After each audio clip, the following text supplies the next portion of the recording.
നമസ്കാരം. ജോബ് ഹണ്ടറിൻ്റെ ഏറ്റവും പുതിയ വീഡിയോയിലേക്ക് ഏവർക്കും സ്വാഗതം. നമ്മളിന്ന് പറയാൻ പോകുന്നത് സ്റ്റാഫ് സെലക്ഷൻ കമ്മീഷനിലേക്ക് പുതിയൊരു ജോബ് നോട്ടിഫിക്കേഷൻ വന്നിട്ടായിരുന്നു, പുതിയൊരു വിജ്ഞാപനം വന്നിട്ടുണ്ടായിരുന്നു.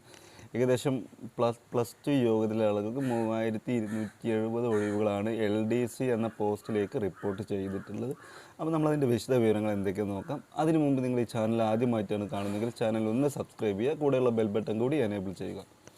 ദിവസമുള്ള ജോബ് നോട്ടിഫിക്കേഷൻ നിങ്ങൾക്ക് അതുവഴി ലഭിക്കുന്നതാണ്. അപ്പോൾ നമ്മൾക്കിത് കാണുന്നത്, നമ്മൾ ഈ ഒരു കാണുന്നത് എന്താ വെച്ചാൽ SSCയുടെ സൈറ്റാണ്.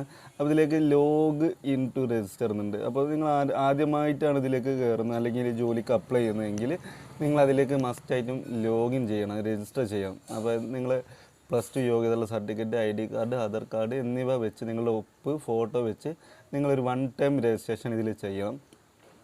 നിലവിൽ രജിസ്റ്റർ ചെയ്ത ആളുകൾക്ക് ഇപ്പോൾ പുതിയൊരു സൈറ്റാക്കി മാറ്റിയിട്ടുണ്ടെന്നൊരു വിജ്ഞാപനം, ഇൻഫർമേഷൻ കിട്ടിയിട്ടുണ്ടായിരുന്നു.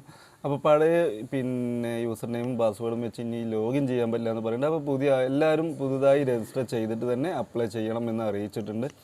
അപ്പോൾ ഇതിൽ കയറി രജിസ്റ്റർ ചെയ്ത ശേഷം നിങ്ങൾക്ക് എന്ത് ചെയ്യാം, ഈ ഒരു സൈറ്റിലേക്ക് വീണ്ടും തിരിച്ചു വന്നു കഴിഞ്ഞാൽ notice of combined higher secondary +2 level examination എന്ന് പറഞ്ഞ PDF ഉണ്ട്. ഞാൻ ഓൾറെഡി അത് ഡൗൺലോഡ് ചെയ്ത് വെച്ചിട്ടുണ്ട്. അപ്പോൾ നമ്മളിനി അതിലേക്ക് പോവുകയാണ്. ജസ്റ്റ് ഇത് ഒന്ന് കയറി നോക്കിയാൽ ഇതിൻ്റെ ഡീറ്റെയിൽസ് ഫുള്ള് ഇതിൽ കൊടുക്കുന്നുണ്ട്. അപ്പോൾ നമുക്ക് അതെന്തൊക്കെയാണെന്ന് നോക്കാം.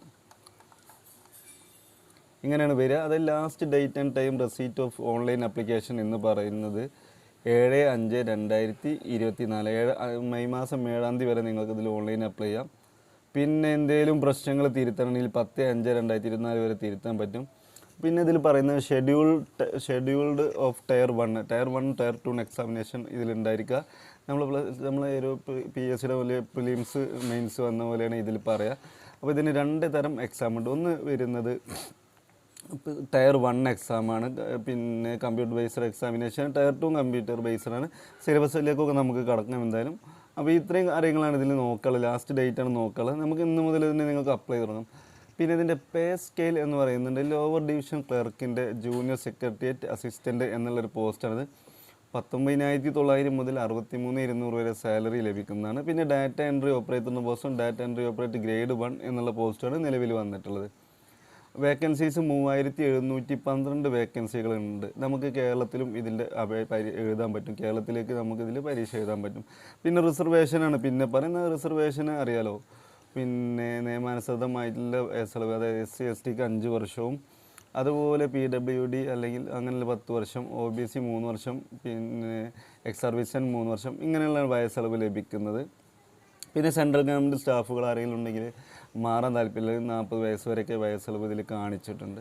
അപ്പോൾ അത് നമ്മൾ വിട്ടു. ഇനി അടുത്ത കാര്യത്തിൽ കിടക്കുകയാണെന്നുണ്ടെങ്കിൽ ഇനി വരുന്നത് നമുക്ക് സിലബസ് ആയിരിക്കും, അല്ലെങ്കിൽ ഇതിൻ്റെ ക്വാളിഫിക്കേഷൻ ഓൾറെഡി പറഞ്ഞത് ഹൗ ടു അപ്ലൈ എന്നുള്ളത്.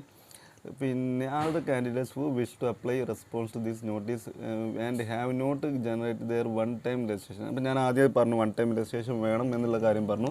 എന്നിട്ട് നമ്മൾ www.ssc.government എന്നുള്ളത് കൊടുത്താൽ ജസ്റ്റ് ഗൂഗിളിൽ കയറി ssc.gov എന്ന് കൊടുത്താൽ തന്നെ നമുക്ക് ഈ സൈറ്റിലേക്കാണ് വരിക. സൈറ്റ് നിങ്ങൾ കണ്ടു, ഇങ്ങനെ ഒരു സൈറ്റിലേക്കാണ് വരിക. പിന്നെ അപ്ലൈ ചെയ്യാൻ വലിയ ബുദ്ധിമുട്ടൊന്നുമില്ലല്ലോ. ഇനി നമുക്ക് പോകാനുള്ളത് എങ്ങനെയാണെന്ന് വെച്ചാൽ, പിന്നെ വിൻഡോ ഫോർ അപ്ലിക്കേഷൻ ഫോം, പിന്നെ കറക്ഷന് 10 അതും പറഞ്ഞു. ഇനി നമുക്ക് എക്സാമിനേഷൻ സെൻറ്റർ നോക്കുകയാണെന്നിൽ, ഇപ്പോൾ കേരളത്തിലെ ആളുകൾക്ക് ഒരു സംശയം ഉണ്ടായിരിക്കും നമുക്ക് എവിടെയാണ് സെൻറ്റർ ഉണ്ടാകുക. അപ്പോൾ ഞാൻ കേരളത്തിൻ്റെ മാത്രം ഒന്ന് പറയുകയാണെങ്കിൽ, കർണാടക കേരള റീജിയനിൽ നോക്കുകയാണെന്നുണ്ടെങ്കിൽ എവിടേക്കാണ് വരുന്നത് വെച്ചാൽ, എറണാകുളത്ത് വരുന്നുണ്ട്, കൊല്ലത്ത് വരുന്നുണ്ട്, കോട്ടയം, കോഴിക്കോട്, തൃശ്ശൂർ, തിരുവനന്തപുരം എന്നീ പിന്നെ ജില്ലകളിൽ നമുക്കതിലേക്ക് എക്സാമിന് അപ്ലൈ ചെയ്യാൻ പറ്റും എന്ന് കാണിച്ചിട്ടുണ്ട്. ഇനി പിന്നെ സ്കീം ഓഫ് എക്സാമിനേഷൻ പറഞ്ഞു. ടയർ 1ഉം ടയർ 2ഉം എന്ന് നമ്മൾ പറഞ്ഞിട്ടുണ്ടായിരുന്നു. പിന്നെ സബ്ജക്റ്റ് നോക്കുന്ന, എക്സാമിൻ്റെ സബ്ജക്റ്റുകൾ നോക്കുകയാണെങ്കിൽ പറയാൻ പറ്റും. 1 മിനിറ്റ്. അപ്പോൾ ഇനി വരുന്നത് ഇതിൻ്റെ സബ്ജക്റ്റുകളാണ്.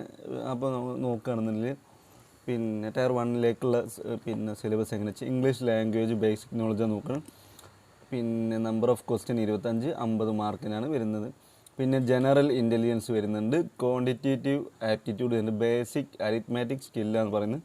പിന്നെ ജനറൽ അവയർനെസ് പറയുന്നുണ്ട്. ടോട്ടൽ 60 മിനിറ്റ്, 60-80 മിനിറ്റ് എക്സാം വരുന്നുണ്ട്. പിന്നെ എലിജിബിൾ കാൻഡിഡേറ്റ്സിന് സ്ക്രൈബ് യൂസ് ചെയ്യാം എന്ന് പറയുന്നുണ്ട്. മറ്റേ നോക്കുകയാണെങ്കിൽ പിന്നെ മാർക്കിൻ്റെ കാര്യങ്ങളും എങ്ങനെയാണ് മാർക്ക് ഷെയർ ചെയ്യുന്നുള്ളതാണ്. അപ്പോൾ ആർക്കെങ്കിലും ഒരു PDF ഒക്കെ വാങ്ങി ഈ PDF ആവശ്യമുണ്ടെങ്കിൽ നമ്മുടെ ഡിസ്ക്രിപ്ഷൻ കൊടുത്തുള്ള നമ്പറിൽ നിങ്ങൾ മെസ്സേജ് ഞാൻ ഈ കംപ്ലീറ്റ് PDF അയച്ചു തരാം കേട്ടോ. നിങ്ങൾക്ക് നോക്കി എന്തെങ്കിലുമൊക്കെ മനസ്സിലാക്കണ്ടെങ്കിൽ നോക്കാം. പിന്നെ വരുന്ന കാര്യങ്ങൾ എന്തൊക്കെയാണ് നോക്കുകയാണെങ്കിൽ ഈ ക്വാണ്ടിറ്റേറ്റീവ് ആപ്റ്റിറ്റ്യൂഡിൽ വരുന്ന പോർഷൻസാണിത്. Number of system, fundamental, arithmetic operation, algebra, അങ്ങനെ കുറച്ച് കാര്യങ്ങൾ അത് നിങ്ങൾ നോക്കിയാൽ മതി. നമുക്ക് മറ്റുള്ള കാര്യങ്ങൾ പ്രധാനപ്പെട്ട കാര്യങ്ങൾ നോക്കുകയാണെന്നുണ്ടെങ്കിൽ പിന്നെ ഒറിജിനൽ വാലിഡ് അഡ്മിഷൻ സർട്ടിഫിക്കറ്റിന് വേണ്ടത് ഒറിജിനൽ വാലിഡ് IT പ്രൂഫ് വേണം. പിന്നെ വോട്ടർ ID, ഡ്രൈവിംഗ് ലൈസൻസ്, ഇതിൽ ഏതെങ്കിലുമൊക്കെയാണ് വേണ്ടി വരിക എന്ന് പറഞ്ഞിട്ടുണ്ട്. മറ്റുള്ള കാര്യത്തിലേക്ക് ഇനി നോക്കാനുള്ളത് എന്താ വെച്ചാൽ ഏകദേശം ഇതിൽ കാര്യങ്ങൾ CHSLന് വേണ്ടത് നമ്മൾ പറഞ്ഞിട്ടുണ്ട്. പിന്നെ മെയിൽ പ്രാക്ടീസ് ചെയ്താൽ കോപ്പി അടിയോ അല്ലെങ്കിൽ അങ്ങനത്തെ എന്തെങ്കിലും കാര്യങ്ങളൊക്കെ ചെയ്താൽ DBAR ചെയ്യുന്നത് എത്ര വർഷം എന്നുള്ളതൊക്കെയാണ്. അത് 7 വർഷം, 3 വർഷം, അങ്ങനെ പല ടൈമും പറഞ്ഞിട്ടുണ്ട്. ഏകദേശം 85 പേജോളം ഉള്ളൊരു PDF ആണ് കേട്ടോ ഇത്. 85 ഉണ്ട്, വായിച്ച് മനസ്സിലാക്കാനുള്ളതാണ്. പിന്നെ മെഡിക്കൽ എന്തെങ്കിലും കാര്യങ്ങളുള്ള ആൾക്ക് മെഡിക്കൽ സർട്ടിഫിക്കറ്റ് വെക്കാനുള്ളതുണ്ട്. അത്രയും കാര്യങ്ങളാണ് നമ്മൾ ശ്രദ്ധിക്കേണ്ടത് ഇത്. പിന്നെ പാർട്ട് 1 ടൈം രജിസ്ട്രേഷൻ എങ്ങനെയാണ് ചെയ്യുക എന്നുള്ളത് വിശദമായിട്ട് പറഞ്ഞിട്ടുണ്ടായിരുന്നു. മൊബൈൽ നമ്പർ, അതായത് mobile number, email ID, Aadhaar number, പിന്നെ voter ID, pan, passport, driving licence, school, college, employment IDകൾ, അത് ഇങ്ങനെയുള്ള കാര്യങ്ങളാണ് വേണ്ടത്. പിന്നെ personal details, password creation, additional details, ഡിക്ലറേഷനും കൂടി അതിൽ നമ്മൾ കൊടുക്കണം. അത് നമുക്ക് 1 ടൈം ചെയ്യുമ്പോൾ മനസ്സിലാവും എങ്ങനെയാണെന്നുള്ളതൊക്കെ മനസ്സിലാവും. പിന്നെ അതിൻ്റെ ഒരു മോഡൽ തന്നെ നമുക്കിതിൽ കാണിച്ചു 1 ടൈം എങ്ങനെയാണ് ചെയ്യുക എന്നുള്ളത്. അപ്പോൾ നിങ്ങൾ ഈ PDF എന്തായാലും മേടിച്ചോളൂ കേട്ടോ. ഇത് നോക്കി നിങ്ങൾക്ക് കൃത്യമായിട്ട് മനസ്സിലാവും എങ്ങനെയാണ് ചെയ്യുന്നുള്ളത്. അപ്പോൾ നിങ്ങൾ സുഹൃത്തുക്കൾ ആരെങ്കിലും പിന്നെ ഒരു പരീക്ഷയ്ക്ക് CHSLൻ്റെ പരീക്ഷയ്ക്ക് അപ്ലൈ ചെയ്യണമെങ്കിൽ വയസ്സിൻ്റെ കാര്യം നമ്മൾ പറഞ്ഞു 18 മുതൽ 27 വയസ്സ് വരെ എന്നുള്ളത് നമ്മൾ പറഞ്ഞിട്ടുണ്ട്. അപ്പോൾ ആർക്കെങ്കിലും താല്പര്യം ഉണ്ടെങ്കിൽ എന്തായാലും അവർക്ക് വേണ്ടി ഈ വീഡിയോ നിങ്ങളൊന്ന് ഷെയർ ചെയ്യുക. കുടുംബാംഗങ്ങളൊക്കെ ഉണ്ടാകും പല തരത്തിൽ മാത്സൊക്കെ പിന്നെ അത്യാവശ്യം ക്വാളിഫൈഡ് ആയ ആളുകൾക്കൊക്കെ പിന്നെ പാസ്സാകാൻ ചാൻസ് ഉള്ള ഒരു പരീക്ഷ കൂടിയാണ്. GK PSCമാർ GKക്ക് അല്ല ഇമ്പോർട്ടൻസ്, ഇംഗ്ലീഷും മാത്സിനുമാണ് കൂടുതൽ ഇമ്പോർട്ടൻസ് കൊടുക്കുന്നത്. അപ്പോൾ ഇത്തരം കാര്യങ്ങളാണ് ശ്രദ്ധിക്കാനുള്ളത്. നമുക്ക് വീണ്ടും ഒരു പിന്നെ ജോബ് നോട്ടിഫിക്കേഷനായിട്ട് ഇതിൽ എന്തെങ്കിലും സംശയങ്ങളുണ്ടെങ്കിൽ നമ്മൾ ഡിസ്ക്രിപ്റ്റ് കൊടുത്തിട്ടുള്ള നമ്പറിൽ നിങ്ങൾക്ക് കോൺടാക്റ്റ് ചെയ്യാം. അതല്ലെങ്കിൽ ഒന്ന് കമൻറ്റ് ചെയ്താൽ മതി. എന്തെങ്കിലും ഡൗട്ടുള്ളതുണ്ടെങ്കിൽ വ്യക്തമാക്കി തരാവുന്നതാണ്. നമുക്ക് വീണ്ടും ഒരു വീഡിയോ ആയിട്ട് വരാം. നന്ദി, നമസ്കാരം.